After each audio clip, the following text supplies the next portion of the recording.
Everybody's been asking me what I think about the Steam Machine, and so I will definitely give you my thoughts in today's PC hardware news, but we've also got some other things to talk about. AMD's hotfix for their FSR 4.1 driver. We've got some more information and testing happening from other outlets about the FSR 4.1 on the 7000 series cards to complement what I've been trying to get out there on the channel here. And then we also have a new FSR SDK with Ray Regeneration 1.2 with some upgrades, so good to see AMD making moves on that. In the handheld space, we're starting to get reviews of Intel's Arc G3 Extreme handheld, at least in the MSI Claw 8EX AI plus, my goodness, namings of things, version, and it looks very promising. We've got some other Arc G3 Extreme handhelds out there, but the prices, man, well, what is going to be happening in the future of prices? We can definitely talk about that. Memory specifically and predictions on that. Even Apple is finally having some prices affected on things like their MacBook Neo. And we did get some GTA 6 news, as well as I'm not the only GPU reviewer who is now getting their 5090 connector cooked. So yeah, there is certainly a lot to talk about today. But yes, I've been getting all of your comments asking me about the Steam Machine. Well, as I mentioned, I did not get a review sample, but I can certainly give my thoughts on it now that the pricing's official, benchmarks are out there, we have all the information. And yes, it's certainly expensive. A lot of people are kind of trying to offer their competitors. We have a French retailer here going with their Steam Machine. We can do better at the same price or cheaper if you assemble it yourself. They're matching the price if you want them to assemble it, but they're coming in with a 9060 XT GPU, which is significantly more powerful than the GPU in the Steam Machine. Coming in with similar sort of spec on the CPU side of things, giving you 16 gigabytes of memory. I'm not sure if they're clear whether they're giving you 2 sticks of RAM or not. We certainly saw Valve having an issue where some of their Steam machines seem to be coming with a single stick that's 16 gigabytes, whereas others are coming with 2 sticks of 8 gigabytes, and that could create some issues, certainly in gaming performance if you get the single channel version. Again, coming in with similar SSD size, and they're coming in with a small form factor here with their standard mini ITX case. Now, I think this will end up, they're not giving the exact dimensions here, which I couldn't find conveniently available. So I have a feeling this will be at least a little bit bigger than the actual Steam Machine from a form factor perspective to fit in the actual 9060 XT GPU. And I would imagine this is also probably louder and draws a bit more power. So there are those things to consider. We have some, custom designed 3D printed cases really trying to target that same sort of look as the Steam Machine overall, this one fitting in an RTX 5060. There's even some just pre-built on Amazon, bit of a white background here, flashbang warning, coming in at about $1,000, which does seem to beat the specs of the Steam Machine for slightly lower price. Remember, this is coming in slightly below the price of the 512 gigabyte Steam Machine. This comes in with a terabyte SSD, matches the 16 gigabytes of memory, comes in with the Ryzen 5 5500 CPU, which should be, in the same ballpark CPU performance-wise, but then should absolutely crush it with that 9060 XT 8GB GPU, dominating what's in the Steam Machine. Although here, while this isn't a massive PC, it's certainly way bigger than what you're getting in a Steam Machine, form factor-wise. Now, also this being an AMD GPU here does mean that you could install SteamOS on it if you would like. It looks like SteamOS installation image 3.8 does seem to have improved support for all AMD GPUs, which is good to see and makes building your own Steam Machine more convenient. If you're not wanting to go with the AMD GPU route, we see builds like this one at $900 on sale at Newegg, but even the full list price is only $1,100, so still right in line with that Steam Machine pricing, coming in with an i5-14400F, RTX 5060, 16 gigabytes of memory, 1 terabyte SSD. So again, should completely crush it. It's, again, a pretty small build, but it would be a lot bigger than the actual Steam Machine, which is absolutely tiny from gaming PC standpoint. Now, this being an RTX 5060 has some advantages feature set-wise, but wouldn't be as compatible with SteamOS if you wanted to do that, but Valve has confirmed it's working with NVIDIA to improve the SteamOS experience with NVIDIA GPUs, but I have a feeling that, it could be more of a long-term sort of process rather than anything coming soon. So, I mean, from a price to performance perspective, yes, you can just get pre-built systems that are readily available that are offering you either better specs for the same or low price, or similar specs for a lower price, or even sometimes better specs just at a lower price. However, a lot of this is really missing what to me is actually the killer feature of the Steam Machine. And now I know that this isn't going to be the case for everybody, but for me, the killer feature of the Steam Machine is the fact that they did a custom motherboard that has HDMI CEC. Now, I know some people are going to think that this is just a stupid thing to fixate on, but here's the thing. As a dad who often has limited gaming session times, like I can fit in a certain amount of time here real quick. Being able to let's go into the living room environment, right? So I have a AV receiver with nice surround sound speakers. I've got a nice TV, want to sit on the couch.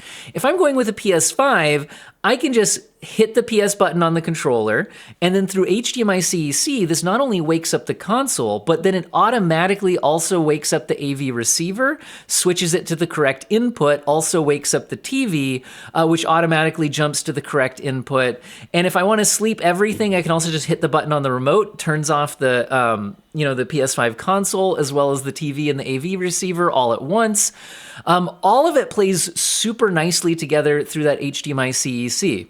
Also, with a console like the PS5, I can just have a game that I was playing a few days ago and it's just been sleeping, and I just start the thing up and I'm right back to where I was. So I can get into that gaming session and end that gaming session instantly without worrying about being at save points. I just click one button and I get it.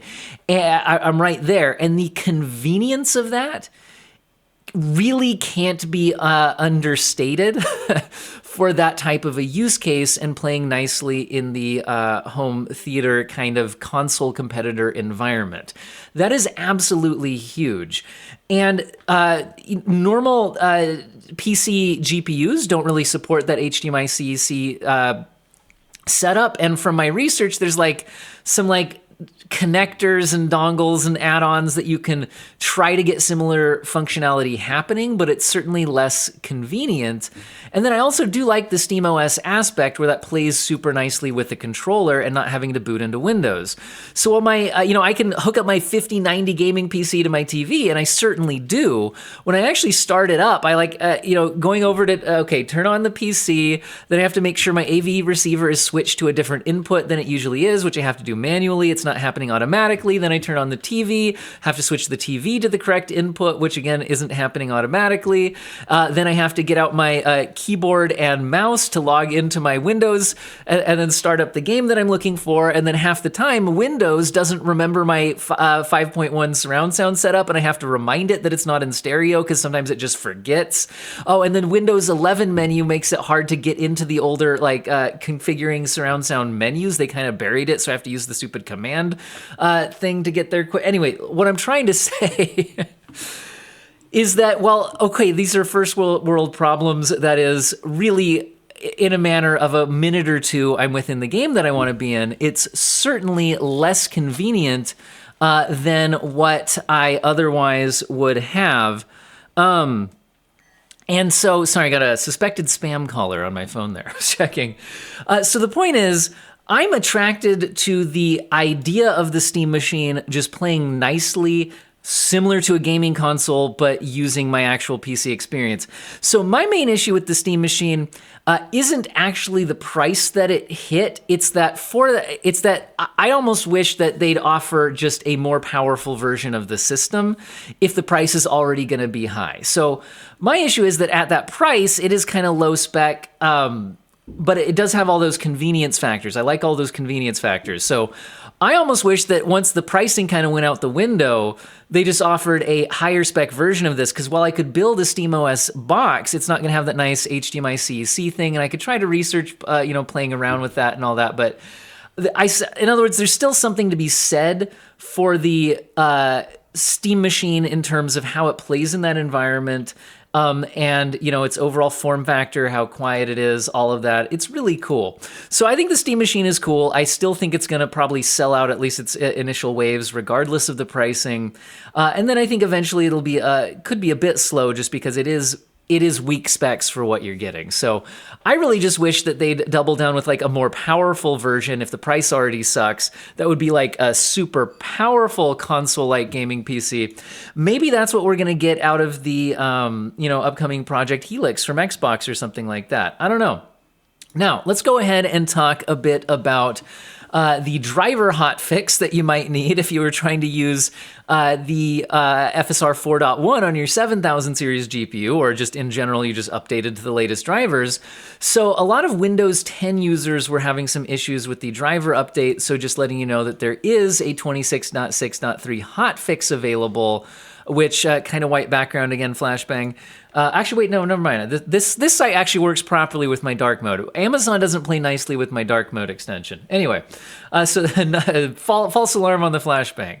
But yeah, this is promising to fix the issue on the Windows 10 systems that were not playing nicely with that latest driver update. Now, speaking of FSR 4.1 on the 7000 series cards, I've been testing out a lot of stuff specifically on a 7800 XT.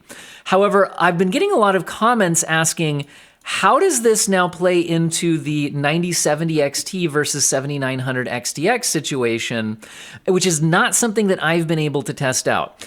But Computer Base now has. Now, they tested a few other GPUs as well. I'm not going to show you all of their results, and I'll link all my sources in the video description, but I did want to specifically talk about this because I had been asked this but haven't had a chance to test it for myself. So the 9070 XT at native resolution and the 7900 XTX at native resolution can, depending on the test that you run, average very similar overall performance. I know a lot of people have the 7900 XTX a little bit faster. In my testing, they come out about even, but I include some ray tracing benchmarks in any game that supports it, and I don't separate that out. I believe Computer Base is doing the same thing here in their testing, and so they, like me, actually get the same base frame rate for their 7900 XTX and the 9070 XT. And some people were asking, okay, now that the 7900 XTX has FSR 4 support, how does that, how does performance line up, and how does the 9000 series scale in performance when using FSR 4 compared to the 7000 series scaling with performance when using FSR 4? So this test right here kind of answers all of those questions. So since the 9070 XT and the 7900 XTX in their testing suite deliver the same base frame rate, you can now look at the scaling difference when using FSR 4. So when using FSR 4 quality, it looks like their 9070 XT got a 50% performance boost, whereas their 7900 XTX got a 40% performance boost. So in other words, the 9000 series is definitely running FSR 4 faster than the using its FP8 and AI acceleration compared to the 7000 series using the Int8 version and its lesser AI acceleration capabilities there.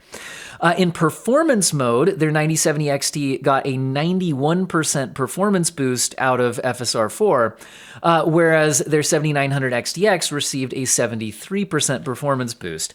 Now, again, that's also slower than the performance boost that they got out of using FSR 3, which is consistent with the testing I saw on my 7800 XT. So basically what we're seeing here is the 9070 XT does still seem to be the better GPU to pick because it has the similar overall base frame rate when not using the upscaling, and it's while the 7900 XTX now has this feature, which is nice, it does run it a bit slower. So I think when choosing between the two, I would still personally rather have the 9070 XT. The 7900 XTX does have the VRAM advantage, but 16 gigabytes is still usually fine. And I think that also moving forward, they'll just, the newer AMD, FSR Redstone features and things like that are probably gonna be better supported on the 9000 series as well. So if I was choosing between buying the two at the same price, I would still get the 9070 XT. However, I think that the real silver lining of this whole situation is the people who already have a 7000 series GPU should be a lot happier keeping it and delaying their upgrade, because the 7900 XTX is still extremely powerful, and a lot of the 7000 series cards are still extremely powerful, very, very usable. And so having access to this FSR 4 upscaling is certainly nice. Now, you could mod it in and stuff before, but as I've said in my testing of this, I think the main advantage of what you're getting here is this official support makes it super easy to implement the FSR 4 upgrade, and also it now works nicely in multiplayer games where previously I would have been hesitant to mod any game files to try to get FSR 4 support in there. Now, Computer Base also tested out a lower-end 7000 series card with the 7600. They also tested out a 7800 XT like I did. So I'll not show you those results, and I'll link the source in the video description so you can get some access to some more testing here. I'm really excited to see bigger outlets like Hardware Unboxed. They usually do really good visual quality comparisons on upscaling and things like that beyond the scope of what I have time to do. Remember, I run this channel kind of in my free time. I do not do this as a full-time job. So I try to get you a bunch of testing, but I as well as you are probably excited to see when more people have time to get more benchmarks out here. So it's certainly nice to get that, get more information out here now. Now, as I mentioned in the intro, AMD's FSR SDK 2.3.0 is out now. And this features FSR Ray Regeneration 1.2, which offers quality improvements, an optional add-on for ambient occlusion denoising being added, as well as specular occlusion denoising added. So basically, this looks like they're just continuing to improve ray regeneration. It certainly has a lot of catching up to do if it's going to be on par with NVIDIA's ray reconstruction, at least based on the 2 games it has support in. And that's one of the places where it could use a lot of catching up is in the number of supported games. It kind of felt like we got it because they had promised that we'd get it at a certain time, but maybe it wasn't really in the state that they wanted it to be. So I don't know. I'm hoping it gets a lot of improvement. And, they just need to keep working on it over time. And this is a sign that they are continuing to work on that over time, which is good. I've mentioned that I've been pretty interested in the Intel Arc G3 Extreme processor for handhelds. We are starting to see some benchmarks here. Here's some from Computer Base, where it seems to be verifying Intel's claims that at the same wattage, it's faster than AMD's alternatives, or it could offer the same performance at lower wattage, which on a battery-powered handheld device can also be a really big deal. So they've got a bunch of different wattage comparisons and stuff like that.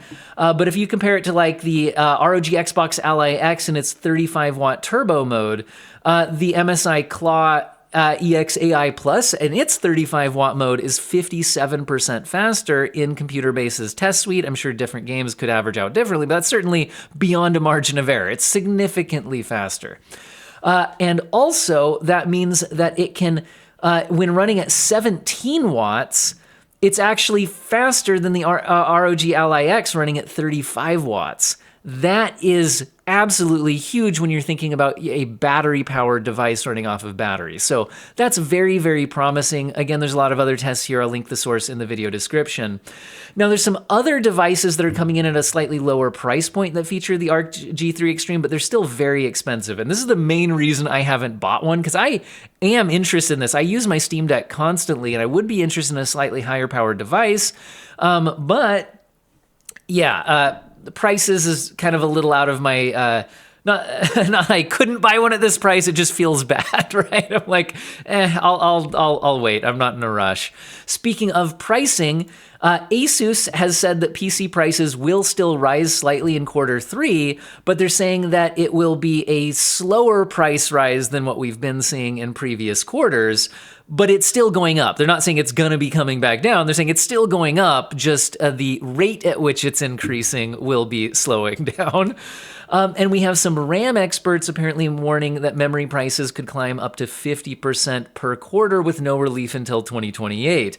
Now, this isn't a guarantee of what will happen, but it's, people with insight into the matter giving an educated guess, which certainly sounds pretty bad. So in other words, things could keep getting worse before they get better, which is not happy news. Even Apple just had to increase prices on MacBooks, iPads, and more, with even their like MacBook Neo jumping up $100 from $599 to $699, because that has been a pretty attractive budget option for laptops and things like that. You see a bunch of other price increases here. This is from Mac Rumors. Again, all sources will be in the video description. We got the news on Grand Theft Auto 6 pricing. It's coming in at $80, but the Ultimate Edition costs $100, and it seems like they're hiding a lot of cosmetic content, which in some games I wouldn't care too much about, but like part of the Grand Theft Auto experience kind of is the custom cars and clothes and haircuts and things like that. And some, it seems like a lot of shops are hidden behind that $20 upgrade. So, well, yeah, the rumored $100 pricing wasn't technically true. There is an $80 version. It looks like to actually get the full complete game, you are spending $100. Also, the physical version will be coming with a download code, although there's some rumors that a month later they'll start shipping the game actually on physical discs, and that this is just to kind of prevent people early accessing the game, like prevent leaked information about the game or something like that, so that non-launch versions, the next wave, could come with physical discs, although that's a rumor that is not confirmed. I certainly hope it does from the like a game preservation standpoint. I like the physical discs being available on the console side of things, especially. Obviously, PC, that kind of thing has sailed decades ago, but anyway, and we still have no word on when we'll get a PC release date, so I'm not going to start picking apart the screenshots, other than to say that I feel like some of these screenshots might be actually from a high-end PC rather than what console's showing, because the resolution and like some of the ray tracing that seems to be available and things like that certainly can look more like what you'd expect from a high-end PC than what you'd necessarily see from a console, but maybe I'm wrong on that. And like I said, it looks like Club 386 also got their RTX 5090 connector cooked, so I'm not the only GPU reviewer running into this issue. Now, I actually have to go get ready for an appointment today, and I may also be busy over the next few days, so we'll see if my content slows down a little bit. Just a warning that may be the case. I am pretty busy over the next week or so. So we'll see what happens. I should manage to still get some videos out, though, and I hope you guys enjoyed this video, found the information useful and or interesting, and I hope you have an excellent day.